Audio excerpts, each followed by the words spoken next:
You're listening to AM Now, an Accounting Matters podcast. I'm Adam Olsen. And I'm Nicole Harger. This week we have updates from a variety of regulators and standard setters. We will provide a brief overview of the SEC's most recent rule amendments governing beneficial ownership reporting, as well as the tentative board decisions coming from the FASB's October 11th meeting.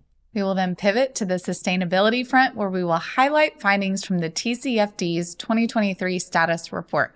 Adam, start us off by telling us about the SEC's latest rule amendment. Gladly. So last week, the SEC adopted rule amendments to modernize the rules governing beneficial ownership reporting. Specifically, amendments were made to Rules 13D and 13G. For an overview on beneficial ownership reporting, these rules require an investor who owns more than 5% of a specific class of equity securities to publicly file either a Schedule 13D or a Schedule 13G, depending on their control intent. The SEC's recent amendments shorten the deadline for initial Schedule 13D filings from 10 days to 5 business days and require that Schedule 13D amendments be filed within 2 business days. The filing deadlines for Schedule 13G beneficial ownership reports have also been accelerated as part of the amendments. The rule amendments also clarify that a person is required to disclose interests in all derivative securities, including cash-settled derivative securities that use the issuer's equity as a reference on Schedule 13D. Additionally, these amendments will require that these filings use a structured, machine-readable data language to make it easier for investors and markets to access, compile, and analyze information disclosed on these schedules. These amendments will become effective 90 days after publication in the Federal Register. Compliance with the revised Schedule 13G filing deadlines will be required beginning on September 30th, 2024. Compliance with the structured data requirement for Schedules 13D and 13G will be required on December 18th, 2024. Compliance with the other rule amendments will be required upon their effectiveness. Moving on to some fall activities at the FASB, the board held its most recent meeting on October 11th, discussing 2 projects on its current agenda. Everyone's favorite accounting topic, hedge accounting, and improvements to the guidance, and their other project focused on the accounting for environmental credits, which, given the status of ESG and sustainability matters around the world, has become even more relevant.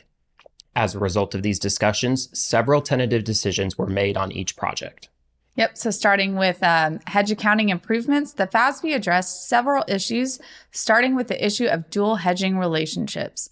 The board decided to confirm proposed amendments aimed at eliminating recognition and presentation discrepancies in cases where a foreign currency denominated debt instrument is designated both as a hedging instrument in a net investment hedge and a hedged item in a fair value hedge. These mismatches resulted from previous amendments, and the proposed changes would resolve this by excluding the fair value hedge basis adjustment from the net investment hedge effectiveness assessment. This means that entities would immediately recognize gains and losses from the remeasurement of the debt instrument's fair value hedge basis adjustment at the spot exchange rate and earnings. The board also decided reporting entities would not be able to apply this guidance to other hedging transactions by analogy. 2 other hedging matters addressed during the meeting included use of the term prepayable in the shortcut method and the concept of net written options as hedging instruments.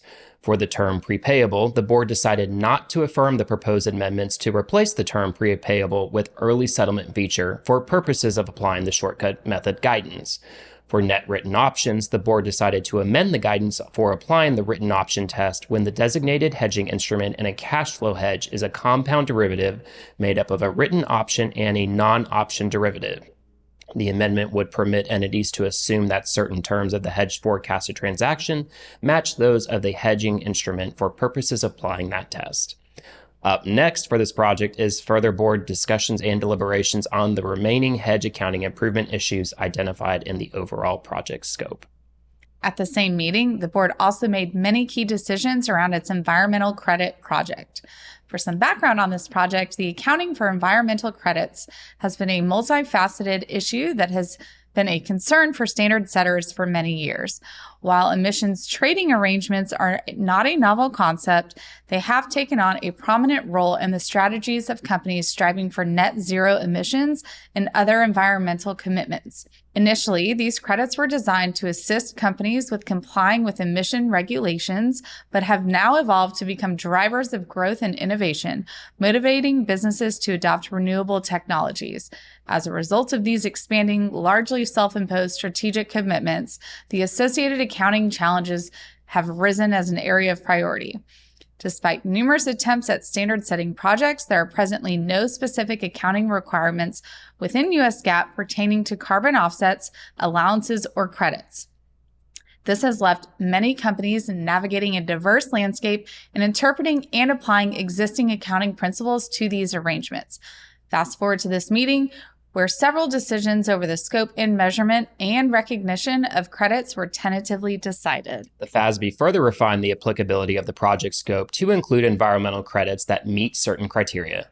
That criteria includes all of the following: credits that are enforceable and transferable, and these could include credits that take many forms, such as being credits themselves, or certificates, allowances, or offsets; credits that are acquired, including those from related parties; credits that are granted by a regulatory agency; or those credits that are internally generated or created. It also includes credits that lack physical substance and do not meet the definition of a financial asset under U.S. GAAP, and credits that are represented to prevent, control, reduce, or remove emissions or other pollution. The board also made clear and confirmed that income tax credits, however, are outside the scope of the project because they are in the scope of other U.S. GAAP. From a liability perspective, the board clarified that environmental credit obligations are in scope. These types of obligations generally arise from existing or enacted laws, statutes, or ordinances, and may be settled with environmental credits themselves. On the measurement and recognition side, the board determined credits would be recognized as assets if it is likely they will be used, sold, or traded. Any costs for obtaining credits would be expensed when incurred, except where they could be capitalized under other U.S. GAAP rules. From a measurement perspective, credits meeting the recognition criteria would initially be measured at historical cost.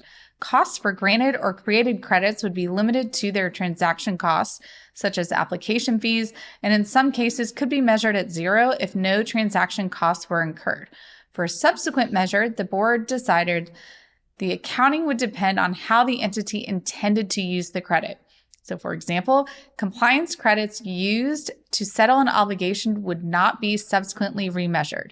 For other credits that are to be sold or traded, so for example, non-compliance environmental credits, the board decided subsequently these credits should be assessed for impairment. The board also made decisions that a reassessment of credits should be performed at each reporting period to ensure the appropriate recognition criteria between compliance and non-compliance credits are used. If credits are reclassified from compliance environmental credits to non-compliance environmental credits, they would need to be assessed for impairment before applying subsequent remeasurement guidance. Entities would also be prevented from reversing any previously recognized impairment charge. As for next steps on this project, the FASB plans to perform further outreach on recognition and measurement and continue discussions on accounting for environmental credit obligations. And bringing us to a close this week, the Task Force on Climate-Related Financial Disclosures, or the TCFD, published its 2023 status report highlighting the use of the framework in company sustainability reporting. From this report, it is clear that companies are now providing more public disclosure regarding climate-related risks and opportunities than ever before. The report reveals a significant increase in the number of companies aligning with TCFD recommendations. For example, in 2022, 90% of companies followed at least one of the TCFD's 11 recommendations. This is compared to 80% in 2021 and 64% in 2020. While each of the 11 recommendations have seen increases in reporting over each of the past 2 years, the category that saw the most significant growth in reporting was climate-related risks and opportunities, followed by reporting on board oversight and climate-related targets. The report noted that the category with the lowest level of reporting across the 3 years was related to companies' strategies under different climate-related scenarios. In 2022, only 11% of companies provided disclosures on this recommendation. And specifically, the report highlighted that 90% of companies considered this particular recommended disclosure to be somewhat or very challenging to implement. The TCFD also examined disclosures across different sectors, regions, and company sizes. Their findings noted that energy and materials and buildings industries had the highest average of disclosures per company, while technology and media companies had the lowest. European companies showed us the highest number of disclosures, and large cap companies had higher reporting rates than smaller ones. Overall, the report acknowledged progress made but emphasized the need for further transparency and consideration of climate-related issues in financial statements.